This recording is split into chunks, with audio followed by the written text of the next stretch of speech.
జై శ్రీమన్నారాయణ. తీర్థయాత్రలు కార్యక్రమాన్ని వీక్షిస్తున్నటువంటి భక్త మహాశయులకి స్వాగతం, సుస్వాగతం. ధనుర్మాస వ్రతోత్సవ శ్రీవ్రతంలో భాగంగా ఈరోజు 7వ రోజు.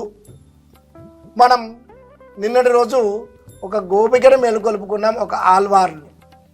దానిలో సూర్యోదయం అవుతుందని తెలపడానికి 3 కారణాలు తెలుపుకుంటూ మేలుకొల్పుకున్నాం. ఒకటి పక్షుల యొక్క శబ్దాలు, తర్వాత హరినామ స్మరణ, తర్వాత శంఖం యొక్క ధ్వని అనేటువంటి యొక్క 3 గుణాలను గుర్తిస్తూ మనం నిన్నటి రోజు పాశ్రంలో ఆ గోపికను మేలుకొల్పుకున్నాం. మరి ఈరోజు 2వ గోపికను మనం మేలుకొల్పుకుంటున్నాం. 2వ ఆల్వారుగా ఉన్నటువంటి ఆ యొక్క గోపికని భగవత్ విషయాన్ని పరిపూర్ణంగా పొంది అందులోనే మత్తెక్కి పవలించున్నటువంటి గోపికనట.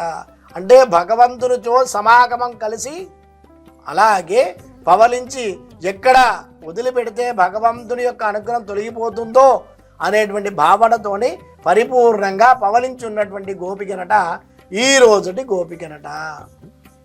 ఎప్పుడైనా కూడా భాగవత అనుగ్రహం కలిగినప్పుడే భగవత్ అనుగ్రహం కలుగుతుంది అని చెప్పుకున్నాం మనం. మరి అలాగే ఒకనాటి కాలంలో నంజీయర్ అనేటువంటి ఒక జియర్ ఉండేటువంటి వాడట. అతడు ఒకనాటి తిప్పులో వేరే ఒక జియర్ వేయించేస్తున్నటువంటి సమయంలో అతనికి నమస్కారం చేసి అలాగే పక్కకుండి ఉన్నాడట. ఇదేమిటి స్వామి, మీరు అయినా కూడా ఏదో లోటుపాటు కనిపించిందట అతనికి.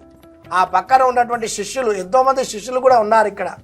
ఆ శిష్యులందరూ కూడా అడుగుతున్నారట, స్వామి ఏమిటి మీరు ఆ స్వామికి నమస్కారం చేసుకొని అలా విచారిస్తూ అలాగే ఉన్నారేమిటి అని అడిగారు. అంటే అతనికి కలిగినటువంటి అనుగ్రహం నాకు కలగలేకపోయిందే అని బాధపడుతూ ఉన్నాను. ఎందుకంటే భాగవత అనుగ్రహంతో భగవత్ అనుగ్రహం అనేటువంటి పరిపూర్ణ, ఎందుకంటే మహాభక్తులుగా ఉన్నటువంటి వారి యొక్క అనుగ్రహం వాళ్ళకి కలిగితేనే అప్పుడు మనకి మంచి అనేటువంటిది కలుగుతుంది కదా.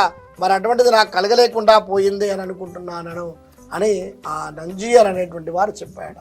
అందుకే మహాభక్తులు ఎప్పుడైతే ఉంటారో ఎవరి వెంబడి ఆ యొక్క శిష్యగణం ఉండి భక్తుల ద్వారా ఆ యొక్క భగవంతుని యొక్క విషయాల్ని 10 మందికి చెప్తూ వారి ద్వారా ముందరికి వెళ్తుంటారో వారి యొక్క సమాగమం చేత మనకు పరిపూర్ణమైనటువంటి అనుగ్రహం కలుగుతూ ఉంటుందట. అంతటి శక్తి కలిగి ఉంటుందట అందులోపల. అందుకోసమని ఆ యొక్క భగవంతుణ్ణి మరి మనం ఏది ప్రారంభం చేసినా ముందుగా మనం ఏం చేస్తాం, అస్మత్ గురుభ్యో నమః, శ్రీ గురుభ్యో నమః అని ప్రారంభం చేస్తూ ఉంటాం.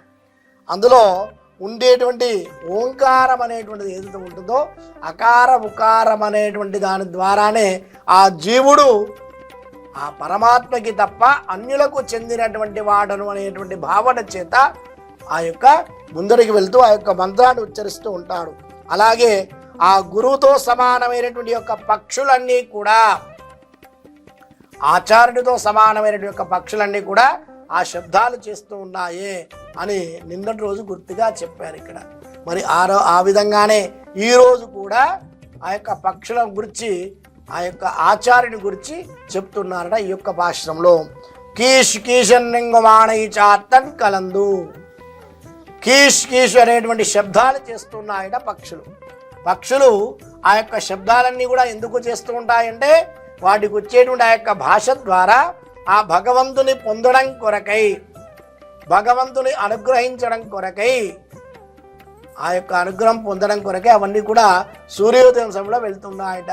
కానీ ఇక్కడ భారద్వాజ పక్షులు అనేటువంటివి, ఆ భరద్వాజ మహాముని యొక్క వంశానికి చెందినటువంటి ఈ యొక్క పక్షులు ఏవైతే ఉన్నాయో ఆ పక్షులన్నీ కూడా సూర్యోదయం అయిపోయిందంటే మనందరం కూడా విడిపోతాం కదా, ఎక్కడెక్కడికో వెళ్తూ ఉంటాం ఆహార అన్వేషణ కోసమై, మళ్ళా రాత్రికి ఎప్పుడో వచ్చి కలుస్తూ ఉంటాం కదా అని అనుకున్నటువంటి ఆ యొక్క భావన చేత అవన్నీ కూడా కీచు కీచుమని శబ్దాలు చేస్తూ మాట్లాడుతూ ఉన్నాయట.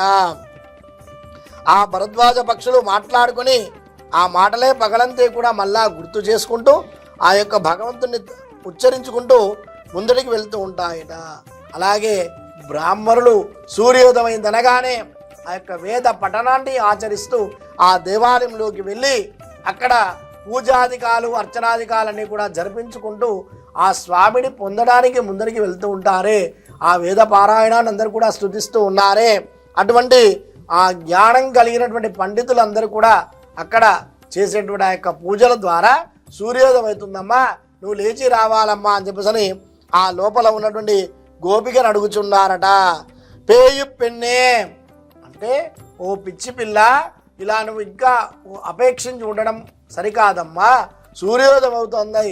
అక్కడ పక్షులన్నీ కూడా భరద్వాజ పక్షులు అంటే ఆచార్యులతో సమానమైనటువంటి ఆ యొక్క పక్షులన్నీ కూడా శబ్దాలు చేస్తూ ముందరికి వెళ్తున్నాయి ఆహార అన్వేషణ కోసమై. అటువంటిది నువ్వు లేచి రావాలమ్మా అని ఆ గుర్తుగా చెప్తున్నారు. కాశుం పిరప్పం గలగల పక్కై పేర్తో వాసిలారంగియర్ మచ్చినాలు పడత తైలం కేట్టిలియో. అదేనా? అది మామూలుగా ముచ్చరించుకుంటున్నారు. అది కాకుండా ఇంకా ఏమైనా సూర్యోదయం అవుతుందని చెప్పడానికి ఇంకా ఏమైనా గుర్తులుంటే చెప్పమ్మా. ఆ పక్షులన్నీ కూడా నిద్ర రాకనో లేకపోతే వేరే రకంగానో ఆ శబ్దాలను కూడా చేస్తూ ఉంటాయి. అది ముఖ్యమైనటువంటిది కాదు. ఇక్కడ వేరే ఇంకేదైనా సూర్యోదయం అవుతుందానికి చెప్పమ్మా అంటే, ఇక్కడ గ్రామంలో మెడలోని తాలిబొట్లన్నీ కూడా గలగలమని శబ్దాలు చేస్తున్నప్పుడు ఆ తలలో పువ్వులన్నీ కూడా చూడ్చుటదే పరిమళించిన కేశపాశం కలిగినటువంటి గోప యువతులందరూ కూడా కవ్వములతో దధిమదనాన్ని చేస్తూ ఉన్నారు. అక్కడ నందగోపం కాబట్టి, నందగోప భవనం నందవ్రజము కాబట్టి పాడి అనేటువంటి సమృద్ధిగా ఉంటూ ఉంటుంది. ఆ చిక్కడి పాలనంతా కూడా పెరుగుగా తయారు చేసి సూర్యోదయం కాగానే ఒక చక్కటి కర్ర దగ్గర ఇంకొక చిన్న కవ్వాన్ని కట్టి కుండలో, చక్కటి కుండలో పెరుగునంతా కూడా ఉంచి ఆ కవ్వాన్ని తాడు చేత చిలుకుతూ ఉంటారట.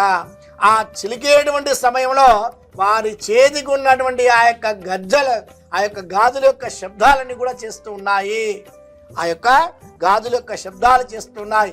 అంతేకాకుండా వారి మెడలో ఉన్నటువంటి తాలిబొట్లు కూడా కదులుతూ ఉన్నటువంటి ఆ యొక్క శబ్దాలు నీకు వినిపించట్లేదా అమ్మా?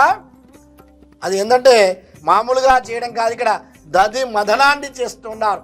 అంటే గట్టిగా ఉన్నటువంటి ఆ యొక్క పెరుగును చిలికిస్తున్నారు కాబట్టి గట్టిగా చేస్తూ ఉండాలి. అలా రెండు చేతులతోటి ఒకటి ముందుకు వెనకకి ముందుకు వెనకకి అనుకుంటూ ఆ యొక్క మదనాన్ని చేస్తున్నారే. ఆ యొక్క తాలి బొట్టులు కూడా శబ్దాన్ని చేస్తూ అక్కడ పెరుగునంతా కూడా చిలుకుతున్నటువంటి వారి యొక్క కేశపాశాలకు ఉన్నటువంటి ఆ యొక్క పుష్పాలని కూడా ఊడిపడుతూ అవన్నీ కూడా ఊగుతున్నాయే, అవి నీకు వినిపించడం లేదా ఇది అని చెప్పేసి లోపలి గోపిక చెప్తున్నారట. వారు నిత్యం చేసేటువంటి యొక్క కృత్యాలు ఇవి. ఎందుకంటే పొద్దునే లేచి చక్కగా దాన్ని తీసి దానిలో వచ్చినటువంటి ఆ యొక్క వెనంతా కూడా తీసి భద్రపరిచి మళ్ళా తర్వాత దాని వెనంతా కూడా కాచి చల్లార్చి దానిలో నుంచి నెయ్యిని తీసి భగవంతునికి సమర్పిస్తూ ఉంటారు. అది వారు చేసేటువంటి నిత్య కృత్యాలు. మరి అటువంటి ఆ యొక్క పాడి ద్వారా వచ్చినటువంటి ఆ యొక్క గోవిందుడి ఎవరి కోసమని, ఆ యొక్క స్వామికి శ్రీకృష్ణ పరమాత్మకి ఇట్లమైనటువంటి కాబట్టి అటువంటి ఆ యొక్క మధుని తీసుకున్నటువంటి ఆ యొక్క దధిని చిలుకుతున్నటువంటి ఆ యొక్క గోపికల యొక్క శబ్దాలన్నీ కూడా నీకు వినిపించట్లేదా అమ్మా? అది సరిపోదా నీకు సూర్యోదయం చెప్పడానికి? నాయ పెనుమిల్లాయ్. అంతేకాకుండా నువ్వు మాకందరికి కూడా నాయకురాలిగా ఉంటానని చెప్పావు. నిన్నటి రోజు ఏం చెప్పావు మనం కలిసినప్పుడు? ఆ యొక్క భగవంతుని పొందడం కోసం నేను తీసుకొని వెళ్తాను, నాకు ఎలా మిమ్మల్ని తీసుకొని వెళ్ళాలి, అక్కడ భగవంతుని పొందడం కోసం ఒక మార్గాన్ని మీకు సూచిస్తూ భగవంతుని పొందడానికి అనుగ్రహాన్ని కలిగించేటట్టుగా నేను చేస్తాను అని చెప్పి మాకు నాయికగా ఉంటానని చెప్పి ఇలా పడుకొని ఉండడం ఏమైనా భావ్యంగా ఉందా అమ్మా? ఓ పిచ్చి పిల్ల, లేచి రావాలమ్మా నువ్వు అని ఆ గోపికను కొలుస్తున్నారు. అంతేకాదు నారాయణ మూర్తి కేశవనై పాడం నీకెట్టే కీర్తియో. ఆ భగవంతుడైనటువంటి ఆ యొక్క నారాయణమూర్తిని, కేశవుణ్ణి కీర్తించడం కోసం మనమందరం కూడా అక్కడికి వెళ్ళాలమ్మా, లేచి నువ్వు రావాలమ్మా అని నారాయణ. ఎందుకంటే నిత్యమగులటువంటి పదార్థములతో కూడుకున్నటువంటివే నారాయణ. దారములనగా నిత్యమైనటువంటి సర్వ పదార్థములు. ఆ పదార్థాలన్నీ కూడా ఆధారభూతుడైనటువంటి ఆ యొక్క పరమాత్మని మనం స్తుతించడం కోసం. అంతేకాకుండా భగవద్గీతలో స్వామి చెప్పాడు, ఏ యథామాం ప్రపద్యంతే తాం త్వజైవ ప్రజామ్యహం. ఎవరు ఏ విధంగా ఏ రూపకంగా నన్నైతే స్తుతిస్తూ ఉంటారో వారికి ఆ రూపకంగా నేను అనుగ్రహాన్ని కలిగింపజేస్తాను అని చెప్పాడు స్వామి. అంటే అంత భక్త సులభుడు పరమాత్మ. మనకు ఓపిక ఉందనుకోండి, చక్కగా స్వామికి ఆభరణాలు, ధనమో, ధాన్యం అన్నీ కూడా సమర్పించి అలా స్తుతించినా భగవంతుడు అనుగ్రహిస్తాడు. అయ్యో మన దగ్గర ఏమీ లేదు, అందుకే చెప్పాడు, అది కూడా భగవంతుడు కూడా, పత్రం పుష్పం బలం తోయం యోమే భక్త ప్రయచ్చదా. ఒక పత్రం కానీ, ఒక పుష్పం కానీ, ఒక పండు కానీ, ఒక నీరు కానీ, ఏది కానీ మనపూర్వకంగా ఏది లేకున్నా కూడా మనస్సుతోటి నన్ను అర్థించినట్లయితే నీకు అనుగ్రహాన్ని కలిగింపచేస్తాను అని శ్రీకృష్ణ పరమాత్మ భగవద్గీతలో మనకి చెప్పాడు స్వామి. మరి అంతటి భక్త సులభుడైనటువంటి ఆ యొక్క పరమాత్మని ఆచార్యుని యొక్క అనుగ్రహం ద్వారా మనందరం కూడా వెళ్తూనే ఉన్నాం కదా.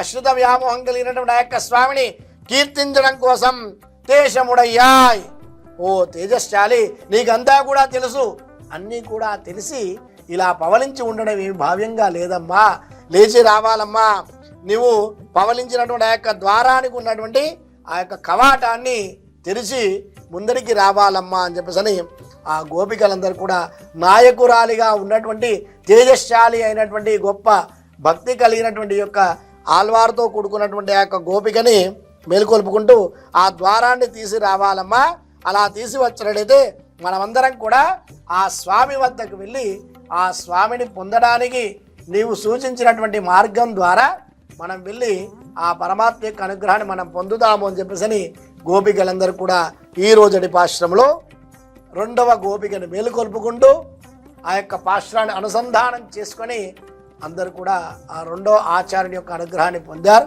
రేపటి రోజు పాశ్రంలో ఏ విధంగా మళ్ళా మూడవ గోపికని ఆచార్యుని మేలుకొల్పుకుంటారో రేపటి రోజు పాశ్రంలో చూసుకుందాం. జై శ్రీమన్నారాయణ.